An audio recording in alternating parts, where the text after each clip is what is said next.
Պարոն Քոչարյան, հարցս վերաբերում է 7 շրջաններին, հնարավոր էր արդյոք այդ 7 շրջանները պահել,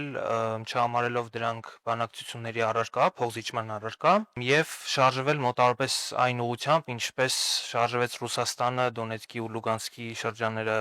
վերամիավորելու հարցում, այսինքն 7 շրջանները համարել Արցախի անբաժանելի մաս եւ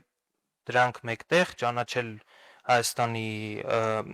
Հայաստանի մեջ մտցնել եւ չսպասել աշխարհի ճանաչմանը կամ Ադրբեջանի ճանաչմանը։ Հիմա նայեք, եթե վերցնեք Ռուսաստանը 150 միլիոն բնակչությամբ աշխարհի ամենից զոր բանակներից մեկը ունեցող երկիր, Ուկրաինան ասում են 40, բայց իրականում այսօր բոլոր փորձագիտական գնահատականները մոտ 25 միլիոն բնակչություն։ Եվ Ռուսաստանը աշխարհի ամենից զոր ատոմային պոտենցիալ ունեցող երկիրն է։ Հիմա եթե մենք այդքան ունենայինք, իհարկե այդպես կան։ Ուղղակի մի կասկածեք, իհարկե այդպես կան։ Բայց այնինչ որ դուք ասում եք, հենց մենք հայտարարում էինք այդպիսի մի տարբերակ, սա նշանակում է, որ այլևս բանակցելու թեմա չկա, դա Արցախ Հայաստանը եւ վերջ մոտարապես հետևանքները սա են լինելու։ Սա կլներ ուղղակի արկածախնդրություն, որի հետևանքը կլներ պարտություն։ Սա արվեց 20 թվականին, 19 թվականին։ Մենք լավ գիտակցում էինք, որ պատերազմը, երկարատև պատերազմը պրոբլեմային է մեզ համար։ Իսկապես պրոբլեմային է։ Դուք կամ պիտի այնպիսի դաշնակից ունենաք, այնպիսի հարաբերություններով, որը պատրաստ է այդ պատերազմի ժամանակ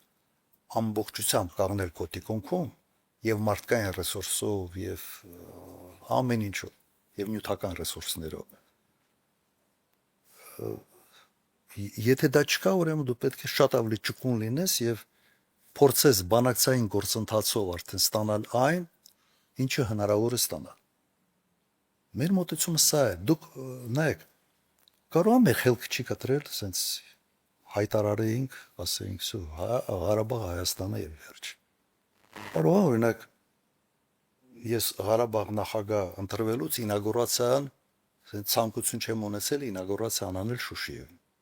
Դա չենք արել, չէ՞։ Մենք այն ժամանակ երբեք չենք փորձել նույնիսկ այնպես անել, որ Թուրքիայի մասնակից սարքենք այս հարցին։ Միշտ փորձել ենք Թուրքիայի հետ շատ ավելի ճկուն էինք։ Ես հիշում եմ 20 թվականի ամռանը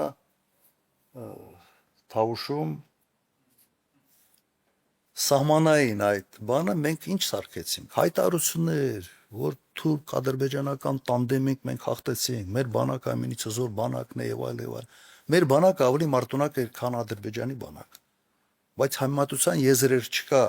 պոտենցիալով թուրքական բանակի հետ։ Եվ դա սարքել Սարտարաբադ 72 հատ մարտական խաչ տալ Սարտարապատում սեպտեմբերի։ Սա ոնց որ գրգռես անընդհատ, sense Թուրքիային ասես մի հատ միացեք Ադրբեջանի հետ։ Միացեք, այս հարցը լուծեք, այս հայերը մեզանից ինչ են ուզում։ Ես մինչև այսօր ես չեմ հասկանում։ Մի մարդ չի հայտնել, որ ասի չի կարող, մի արեք դա։